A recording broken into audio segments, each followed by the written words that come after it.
I met this girl when I was 10 years old, and what I love most, she had so much soul.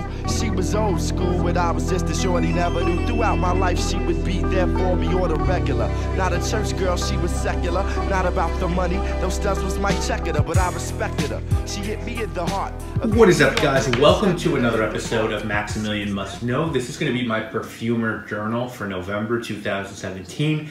And I told you guys I'd show you some of the things I'm working on, and today we're going to do it. Not only that, next month I'm going to give a sample or a decant of one of these 3 away. Now, I've probably made about 50 fragrances so far, different versions of those 50 fragrances. Some I really plan on selling one someday. These are 3 that I really like. But they're in limbo. I don't know if I'd ever release them in my collection, but I'm sort of proud of them, and I want to walk you through each one. So we're going to start off with Candide, and there's 2 versions right now of Candide. I actually sent Lola, the reviewer, Lola sends 2 of these, Candide and Fucking Alarm.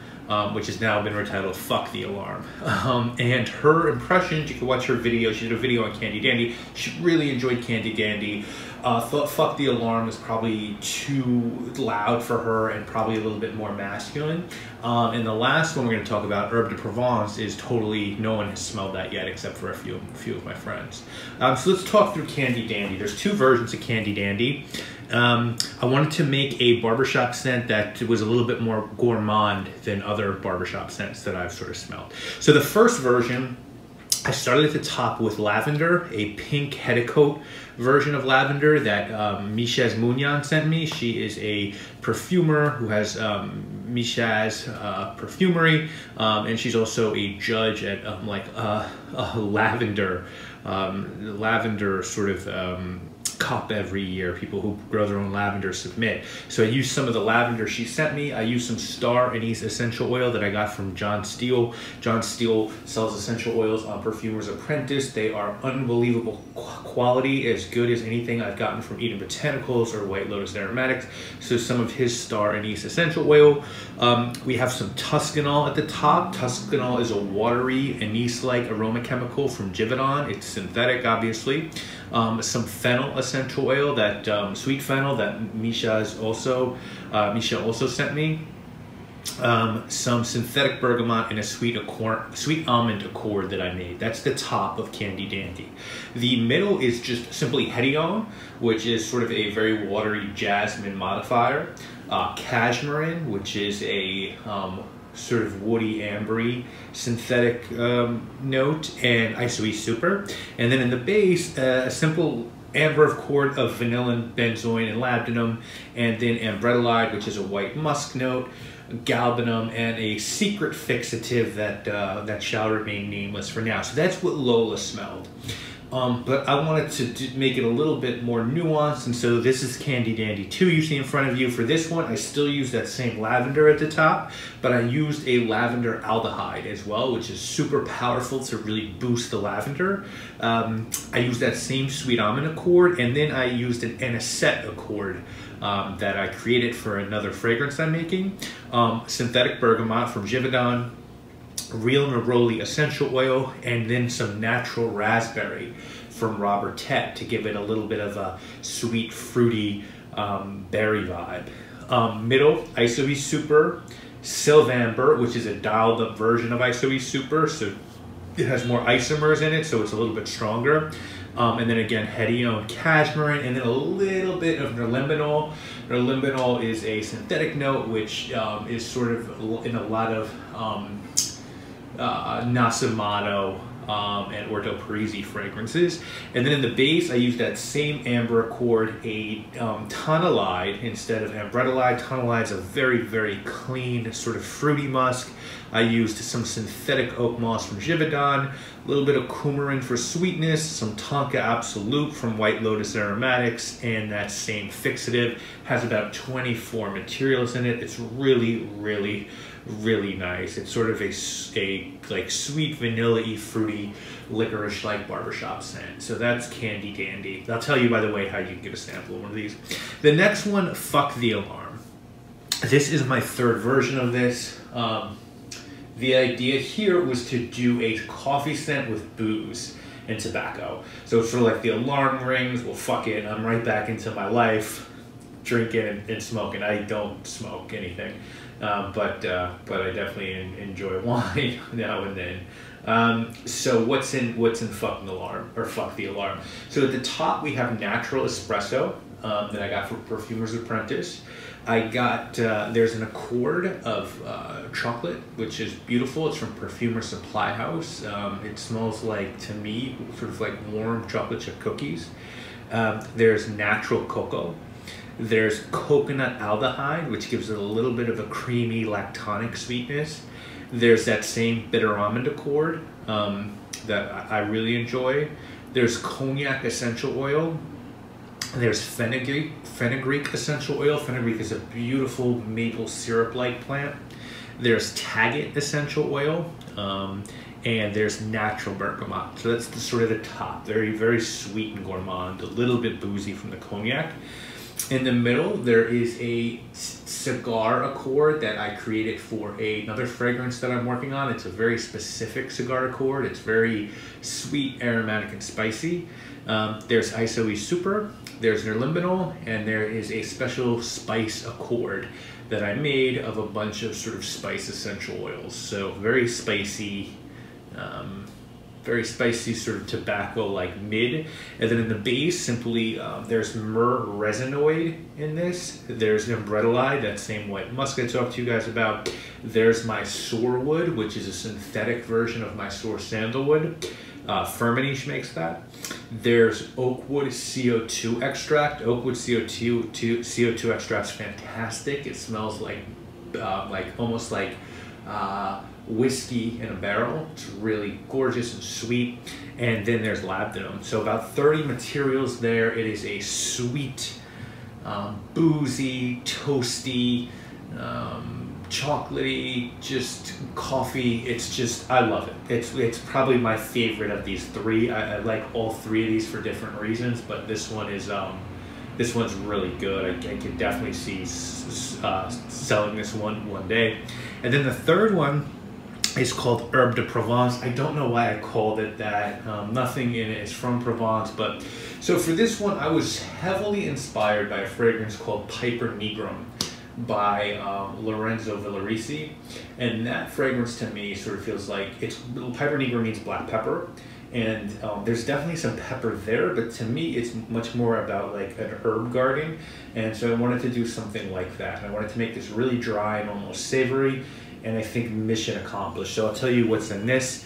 Oh, I don't know if I mentioned, Fuck the Alarm has about 30 materials in it. So Herbe de Provence has lime essential, so we'll start at the top. It's got a lot at the top. It's got lime essential oil, coriander essential oil, coriander seed essential oil, cilantro essential oil, cucumber aldehyde, tomato isolate, green tomato isolate, fennel, sweet fennel essential oil, peppermint essential oil from Maximilian, spearmint essential oil, cumin essential oil, olive absolute, holy basil essential oil, oregano essential oil, pine needle oil, and thyme essential oil. So as you can tell with the olive and the tomato and the cumin and the cilantro, this is very dry, green, and savory. It almost smells like a salad, to be honest with you.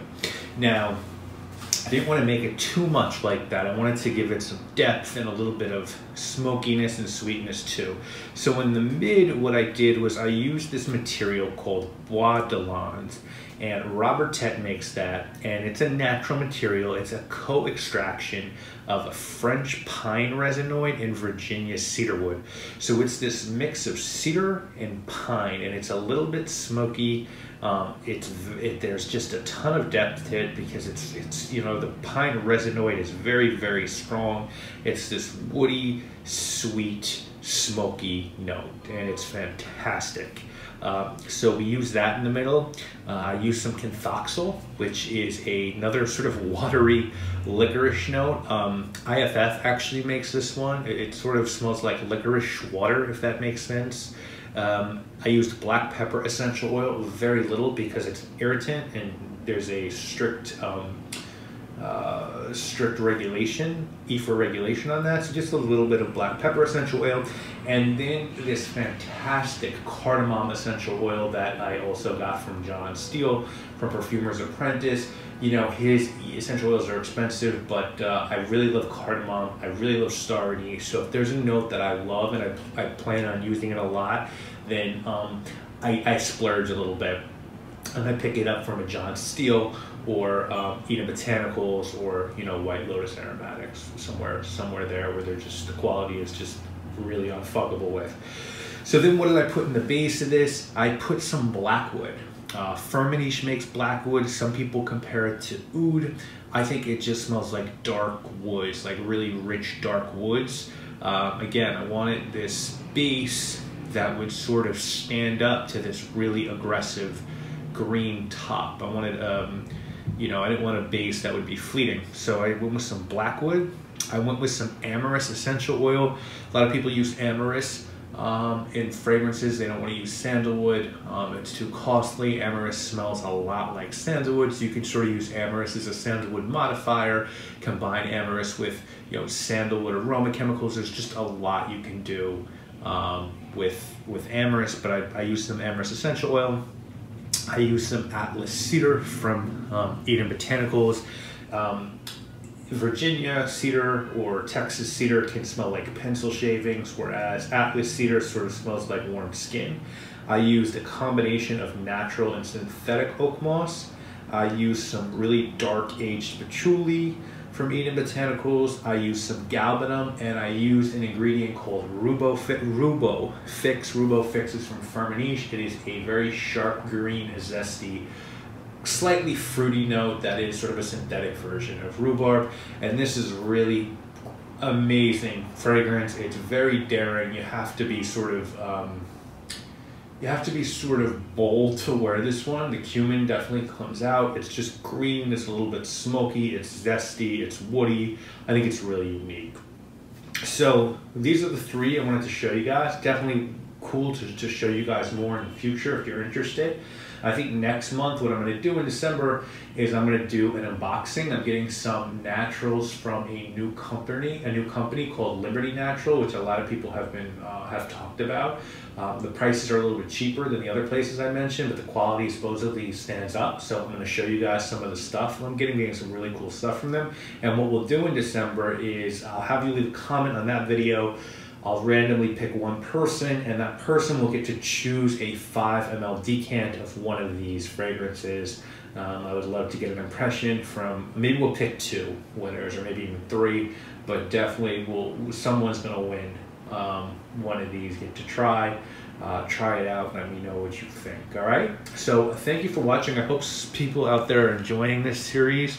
Let me know what else you'd like to see in, you know, my world of trying to become a perfumer. I'm really enjoying it. I think I'm getting better. I'm learning a lot, and it's fun, but it's expensive and time consuming. So know that before you get into it. Guys, thank you so much for watching.